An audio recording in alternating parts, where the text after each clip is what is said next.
Guys, what is up? What is up? We're back again with another Manchester United weekly roundup video. So today we will be talking about the Nottingham Forest game, United progression through to the Carabao Cup final, our first cup final, right, since 2021, and we've not won a trophy since 2017, guys. So it's been 6 years. Jadon Sancho returning, Marcel Sabitzer signing for Manchester United, and of course the preview for the Crystal Palace game. So stay tuned for all that.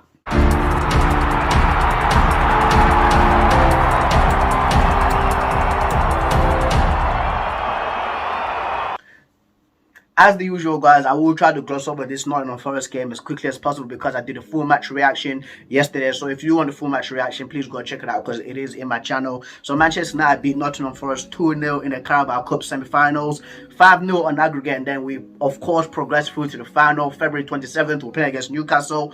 Tough game, bro. That's going to be a tough game because, like, Newcastle, fam, these guys are genuinely up for it. Even the fans, bro, on Twitter, fam, these guys, bro, the Newcastle fans, fam, like, they've been coming out strong, bro. Oh, we're going to smash United, this and that. And, hey, I'm a little bit shook. I ain't going to lie, fam. I'm a little bit shook. Newcastle do have quality, but I think that our quality is a little bit better. But yesterday, right, I did get pissed off in the first half because, for me, like, Manchester United, they were a little bit lackadaisical. They did drop, like, their performances, like, their standards a little bit, because Nottingham Forest should have actually got 2 goals yesterday, bro, in the first half.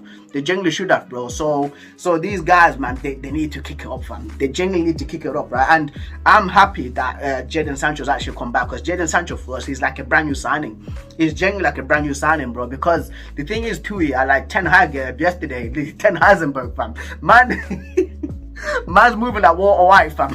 Ten Hag, bro. Ten Hag kills me, but he actually tried 2 players, right, in different positions. So he tried Victor Lindelof as a CDM at number 6, and he tried Jadon Sancho as a number 10. And I think that this guy's been watching. He's been reading Twitter comments, fam. I'm genuinely being serious, you know. Ten Hag's been reading Manchester United fans' Twitter comments, because a lot of my United fans, right, have wanted Jadon Sancho to actually play at number 10 for a long time, bro. For a long time, bro. And the thing is, too, right, I will get to Victor Lindelof like in a second, because with Man United, like, the amount of money that we spend on that right wing position is ridiculous, fam. I think we spent like 75 million on Jadon Sancho. We spent like 100 million euros on Anthony, bro. We spent like 30 mil on Amad Diallo. We spent money on Pelistri just to try to get that right wing spot sorted out, fam. And we're still not sorting that out, bro, which is absolutely crazy, bro. It's crazy, fam. And now Sancho's drifting into the number 10 spot, bro. But anyway, right, Victor Lindelof, again, as I said before, he was tried out as a number 6 in yesterday's game versus Nottingham Forest, because when the substitutions were made, right, Casemiro and Varane went off, and then it was Lindelof and Harry Maguire coming on. I was like, is this guy playing a back 5? I was like, why is Ten Hag playing a back 5? But no, Lindelof was actually playing CDM, fam, which I was genuinely shocked about. And there is a quote right there I do want to read on Twitter, because Ten Hag has actually came out with this quote like a few hours ago, so I do want to read this out for you guys. So the quote states, Lindelof was educated as a 6, as a control holding midfielder in Benfica, so I know he can do that. We already tried it before in training, and maybe in one game. I also want my centre halves playing sometimes in midfield positions, fam. Yo. And the thing is, I'm not shocked about this whole Lindelof CDM thing, because I can see it, bro. He's passing for a CDM. Like, that's like, when I see Lindelof play football, right, the main strength, what I see from him is his passing, fam. His passing rate is actually really good, bro. It generally is like really good. And the thing is, like, he's a little bit soft sometimes to actually play as a centre back, because he's a little bit of like a smaller, like, kind of like skinnier, like, centre half. Like, when you look at guys like Varane, Maguire, they're like proper like rough and just going in. Martinez, yes, a lot of people are saying, oh, he's 5'9", but he's really like rough, bro. He's like proper aggressive. Lindelof is not that, fam. He's genuinely not that, bro.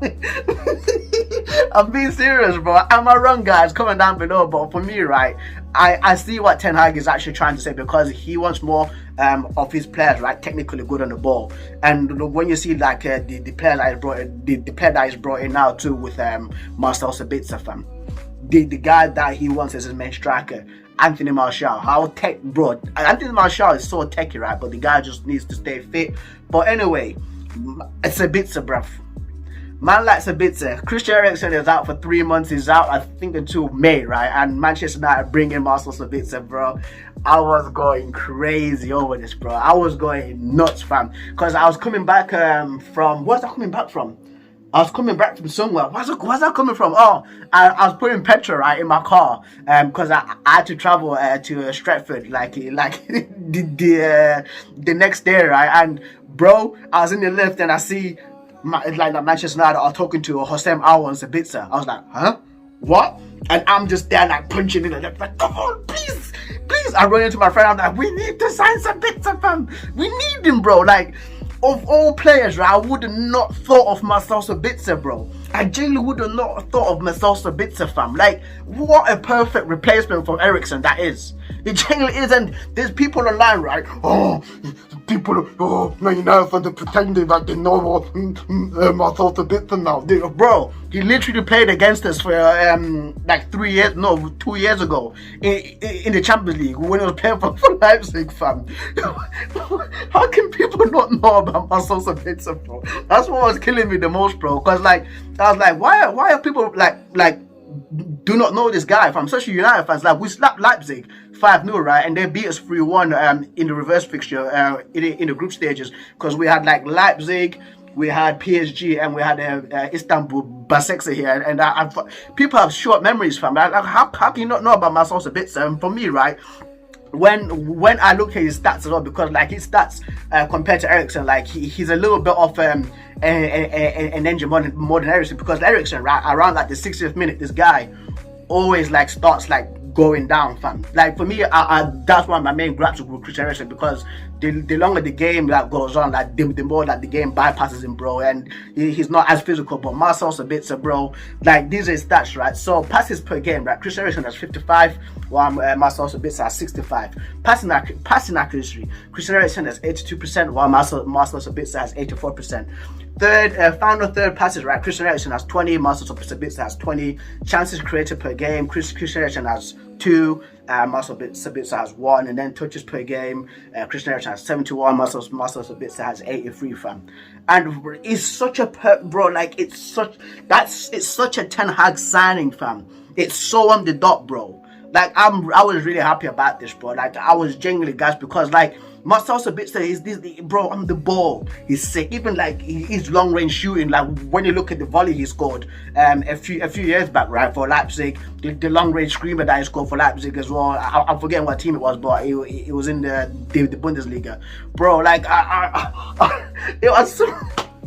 I'm so happy about this guy, fam, and he's gonna wear number 15, by the way, for the Man United fans that do not know yet, because I said that he's either gonna wear number 3, 13 or 15, because those are like the numbers like under 20, like that we had that are generally free. But what a signing that is, bro, and hopefully that he actually does well for us. And the thing is too, he come out with the quote saying like, "Hey, listen, I hate losing, I'm here to win, fam." And that's the thing, that's the mentality that we need, bro, because when we play right against like teams like Barcelona, we need someone of more Marcel Sabitzer's quality. We can't have Scott McTominay running around, fam. Scott McBrain there, bro. Scott McTominay, bro. He wouldn't know what to do, bro, when he's got like Pedri and Gavi and Sergio Busquets running rings around him, G. Yeah, high pressure games too, like the Newcastle game in the Carabao Cup final, fam. We need guys like this, bro. So yeah, shout out to Erik ten Hag with signing this guy, fam, because we genuinely needed Sabitzer, bro. And yeah, I'm really happy about that. Manchester United play Crystal Palace at Old Trafford Saturday, 4th of February, 3 p.m. kickoff. So you know what that means, people that live in England. You cannot watch it on BBC Sport. It's not going to be it's not going to be televised on ITV Sport. It's not going to be on BT Sports. It's not going to be on Sky Sports. So you have to figure out a way how to watch it, fam. You have to figure out how to watch it. I'm not saying how, but figure out a way. But anyway, right, this reverse fixture, like, bro, Elise, fam, like, that free kick, he just put it out of nowhere, fam. Because that was that 1-1 draw. Like, the thing is, yeah, like Crystal Palace, that entire game, they only like did like 3 good things, and one of them was that free kick. The other one was the Hudson Edward like shot where David De Gea literally had to like go up high and literally like tip it over the bar. I thought I was flying in top left corner. When Odward shot that shot, bro, I was like, yo, I can't believe this is flying in. Then David De Gea said, like, oh my god. And then the second one was, of course, the header from Mark Guehi, which was directly at David De Gea. Did a brilliant save. Like, our defenders, yeah, that day was sick, fam. Aaron Ronaldinho saved us as well, if you guys remember, because Zaha was straight through one-on-one with the David De Gea, but man somehow slide tackled Zaha, bro, and took him out. And Zaha was like comments after the game, like when he looked, because he said that he looked behind, right, and saw that he saw that it was like Aaron Wan-Bissaka behind him. He said that, listen, I scoring, bro, I'm scoring. So shout to our defenders for that. But our midfielders, fam, it was the game where Casemiro got that stupid yellow and then he got suspended for the Arsenal game. Our midfielders, Bruno and Eriksen, yes, they did like combine together for them to score the first goal for us, but it was just non-existent. Like the passing that game, especially like in the final third of Crystal Palace's box, bro. And Rashford again quiet. Vegas, that was his first game for Manchester United after signing on loan from Burnley. Anthony kind of played well, but started reeling off a little bit because him and Tarek Mitchell they were going at it all that game, and there was just no fluidity. There was no connection there. So in this fixture, these guys have to slap Crystal Palace, bro. They have to slap Crystal Palace, fam. They have to remember that free kick from Olise, fam. I'm being serious, bro. If they have to remember that free kick, they're like, listen, right, we need to put these guys away, fam. We need to be serious on it from the get-go, because again, these last two games, right, against Reading, against Nottingham Forest, like the first half from these last two games, like horrible performances, horrible performances, lethargic. There's no tempo. They're not moving the ball quickly. Against Crystal Palace, they have to do it from the get-go, fam, because they know now that if they just let up and if they think just a one goal cushion is going to be safe for them, Crystal Palace, right, can just pull out a mad free kick like Olise, fam. Anything can happen, bro. So for me, like, these guys have to be on it, bro. And the star lineup, right, that I'm gonna pick again, Erik ten Hag, fam. It don't matter if Crystal Palace are playing their under 10s. Strongest team, strongest team, bro. You have to put the strongest team out. So my star lineup, right, in net, David De Gea.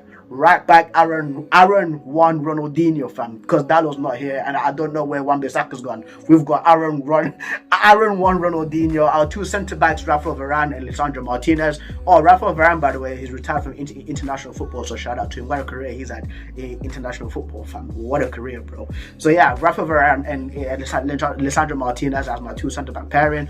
Luke Shaw, CDM, Casemiro. Get revenge for that yellow card, brother.